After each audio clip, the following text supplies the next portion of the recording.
Hi friends, நான் உங்கள் கோகுல் முருகன். இன்றைக்கி வீடியோவில் நம்ம என்ன பார்க்க போகிறோம்னா, விஷ்ணு விஷால் நடித்து கே பிரவீன் இயக்கி இருக்கிற மூவி தான் ஆரியன். இந்த மூவியோட ரிவ்யூ தான் பார்க்க போகிறோம். வாங்க வீடியோக்குள்ளே போகலாம். ஆரியன் இந்த மூவி பார்த்தீங்கன்னா வழக்கமாக நடக்கிற க்ரைம் த்ரில்லர் ஸ்டோரி மாதிரி தான் இருக்குது. அதாவது பார்த்தீங்கன்னா ஒரு கொலைகாரை வந்து தொடர்ந்து எல்லாத்தையும் கொலை பண்ணுறான். போலீஸ் வந்து அவங்கள காப்பாற்றுறதுக்காக என்னென்ன முயற்சி பண்ணுறாங்க அப்படிங்கிறது தான் இந்த படத்தோட கதை. உண்மையிலே திட்டுருக்கா R is it over?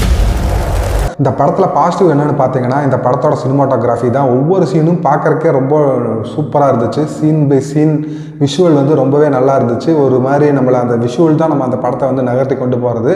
So அந்த வகையில் பார்த்தீங்கன்னா விஷுவல் வந்து ரொம்பவே நல்லா இருந்தது.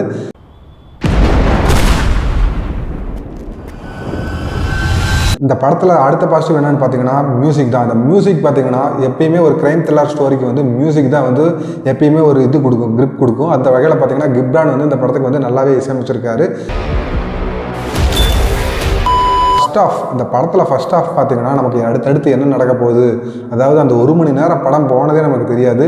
இன்ட்ரோ பிளாக் வர வரைக்குமே படம் வந்து ஒரு சீரியஸாக நம்ம அப்படியே அந்த சீட் நுனியில் வந்து உட்காந்துட்டு போகிற மாதிரி தான் படம் அமைச்சிருந்தாங்க. அடுத்தடுத்து என்ன நடக்க போகுது, எதுக்கு கொள்கிறான் அப்படிங்கிற மாதிரி ஏகப்பட்ட கொஸ்டின்ஸ் எல்லாம் வர்ற மாதிரி நமக்கு யோசிக்கிற மாதிரி வந்து படம் எடுத்திருந்தாங்க. ரொம்பவே சூப்பராக அமைஞ்சிருச்சு. இந்த ஃபர்ஸ்ட் ஹாஃப் வந்து பார்க்கவே ரொம்ப நல்லா இருந்துச்சு.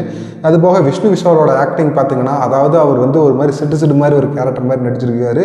அது அந்தளவுக்கு நல்லா ஒர்க் அவுட் ஆகிருக்கு. அவரோட ஆக்டிங் வந்து நல்லா இருந்துச்சு அந்த படத்தில். அந்த Kodaikanal serial killing case solve பண்ணாரு. இந்த படத்தில் நெகட்டிவ் அப்படிங்கிறது என்னென்னு பார்த்தீங்கன்னா, செல்வராகவனோட ஆக்டிங். அதாவது செல்வராகவனோட ஆக்டிங் வந்து எல்லா படத்துக்குமே எனக்கு வந்து பொருந்த மாட்டேங்குது. அது ஏனோ தெரியல, அவரோட ஆக்டிங் வந்து எனக்கு எப்பயுமே வந்து ஒரு கனெக்ட் ஆக மாட்டேங்குது. அது ஒரு ஆர்டிஃபிஷியலாக இருக்கிற மாதிரி இருக்குது. எல்லா மூவிலையுமே தான், நான் இந்த மூவின்னு சொல்லலை, எல்லா மூவிலையுமே அவரோட நடிப்பு வந்து ஒர்க் அவுட் ஆகலை. அவரோட டேரக்ஷன் வந்து எந்த அளவுக்கு ஒர்க் அவுட் ஆச்சோ அது மாதிரி பார்த்தீங்கன்னா அவரோட நடிப்பு வந்து அந்தளவுக்கு ஒர்க் அவுட் ஆகலை அப்படிங்கிறது தான் உண்மை. ரெண்டாவது நெகட்டிவ் என்னென்னு பார்த்தீங்கன்னா, இந்த படத்தில் வந்து பார்த்தீங்கன்னா ஒரு தேவையில்லாத 2 ஃபைட் சீன் வச்சுருப்பாங்க. அந்த ஃபைட் சீன் இந்த படத்துக்கு தேவையில்லையோ, படத்தோட கிரிப்பை கம்மி பண்ணுதோ அப்படிங்கிற மாதிரி இருந்துச்சு. ஃபைட் சீன் வம்படியே வச்ச மாதிரி இருந்துச்சு. விஷ்ணு விஷாலுக்கு வந்து ஒரு மாஸ் கொடுக்கணும் அப்படிங்கிறதுக்காக அந்த ஃபைட்டை வச்சுருந்தாங்க. ஸோ அது வந்து இந்த படத்துக்கும் கதைக்கும் வந்து ஒரு சம்மந்தமே இல்லாத மாதிரி இருந்துச்சு. மூணாவது நெகட்டிவ் என்னென்னு பார்த்தீங்கன்னா, இந்த படத்தில் நிறையா மர்டர் சீன்ஸ் நடக்கிற மாதிரி இருக்கும். அந்த மர்டருக்கு வந்து என்ன காரணம் அப்படின்னு சொல்லி ஒரு காரணம் சொன்னாங்க. அது வந்து ஏற்றுக்கிற மாதிரி இல்லை.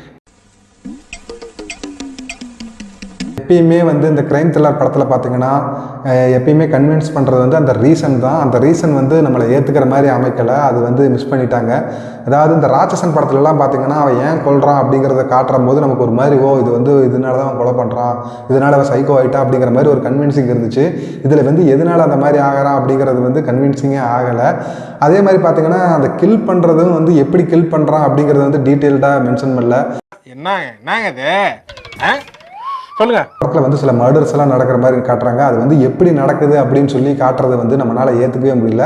அது எப்படி பண்ணுறான் அப்படிங்கிறது வந்து ஒரு டீட்டெயில்டாகவும் காட்டலை.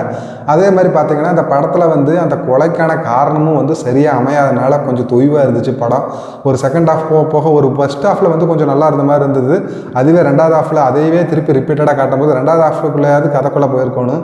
அந்த மாதிரி கதைக்குள்ளே போகாதனால அது வெளியிலேயே போயிட்டு இருக்குது. ஃப்ளாட்டாகவே கதை போயிட்டு இருந்ததுனால வந்து எனக்கு வந்து ஏற்றுக்க முடியல அந்த படத்தில். அதே மாதிரி பார்த்தீங்கன்னா இந்த ஸ்டோரி வந்து பார்த்தீங்கன்னா உண்மைக்கு நெருக்கமாகவே இல்லை. அதாவது உண்மைக்கு நெருக்கமான ஒரு மர்டர் நடக்குதுன்னா அதில் வந்து ஒரு சயின்ஸோ ஏதோ ஒரு காரணம் வந்து அதை வச்சு எடுத்துருந்தாங்கன்னா அது வந்து கன்வின்சிங்காக இருக்கணும். அந்த மர்டர் வந்து இப்படி தான் பண்ணணும் அப்படிங்கிறது வந்து கன்வின்ஸ் பண்ணிடுவாங்க. இவங்களெல்லாம் எப்படி கொள்றாங்கிறது காட்டுற சீன் வந்து ஒரு மாதிரி கன்வின்சிங்காக இல்லை. ஏதோ சீட்டிங் பண்ண மாதிரி இருந்துச்சு. ஏதோ ஒன்று கடைசியாக இவங்களுக்கு ஏதோ ஒன்று காமிச்சு விட்டுறலாம் அப்படிங்கிற மாதிரி தான் எடுத்துருந்த மாதிரி இருந்தது. ஸோ அது வந்து ரொம்ப ஆர்டிஃபிஷியலாக இருந்துச்சு. அந்த இதுவே வந்து ஒர்க் அவுட் ஆகலை. அதனால் பார்த்தீங்கன்னா நம்ம ஃபஸ்ட் ஹாஃப் ஃபுல்லாக எங்கேஜாக கொண்டு போன படம் வந்து பார்த்திங்கன்னா செகண்ட் ஹாஃபில் அப்படியே டவுனில் போயிடுச்சு.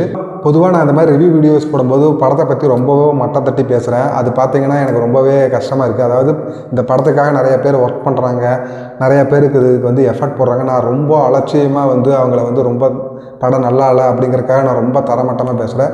ஒரு சில சீன்ஸ் எல்லாம் எல்லாத்துக்குமே கனெக்ட் ஆகலாம். பட் ஆனால் வந்து பார்த்திங்கன்னா எண்ட் ஆஃப் த டே படம் பிடிக்கலிங்கிறது வந்து நம்ம சொல்கிற வேண்டியது நம்ம கடமை இல்லையா? அதாவது பார்த்திங்கன்னா படம் வந்து ஏதாவது 100 பேர் சமைக்கிறாங்க அப்படிங்கிறக்காக வந்து ஒரு சாப்பாடு நல்லா வந்துடுங்கிறது இல்லை. அது எதாவது கொஞ்சம் மிஸ் ஆகிடுச்சுன்னா அது கொஞ்சம் சாப்பாடு வந்து சரியில்லாமல் போயிடும். ஸோ அந்த மாதிரி தான் இதுவுமே. இந்த படத்துக்கு பார்த்திங்கன்னா என்னோடய ரேட்டிங் பார்த்திங்கன்னா 10க்கு 6.5 கொடுப்பேங்க. உங்களுக்கு ஃபஸ்ட் ஹாஃப் ஃபுல்லாகவே நல்லாவே இருக்கும். நீங்கள் எந்த இதுன்னு பார்க்க தேவையில்லை. ஃபஸ்ட் ஹாஃப் வந்து ரொம்பவே நல்லாயிருக்கும். ஆனால் அந்த செகண்ட் ஹாஃபு கொஞ்சம் சில செல்வராகவன் வர சீன்ஸ் எல்லாமே கொஞ்சம் என்னடா இது என்ன பண்ணுறா எதுக்கு இப்படி காட்டுறாங்க அப்படிங்கிறது வந்து நமக்கு புரியாமல் இருந்ததுனால ஒரு மாதிரி இருந்துச்சு. இந்த வீடியோ உங்களுக்கு பிடிச்சிருந்துச்சுன்னா லைக் பண்ணுங்கள், ஷேர் பண்ணுங்கள், மறக்காமல் சப்ஸ்கிரைப் பண்ணுங்கள். Thank you friends.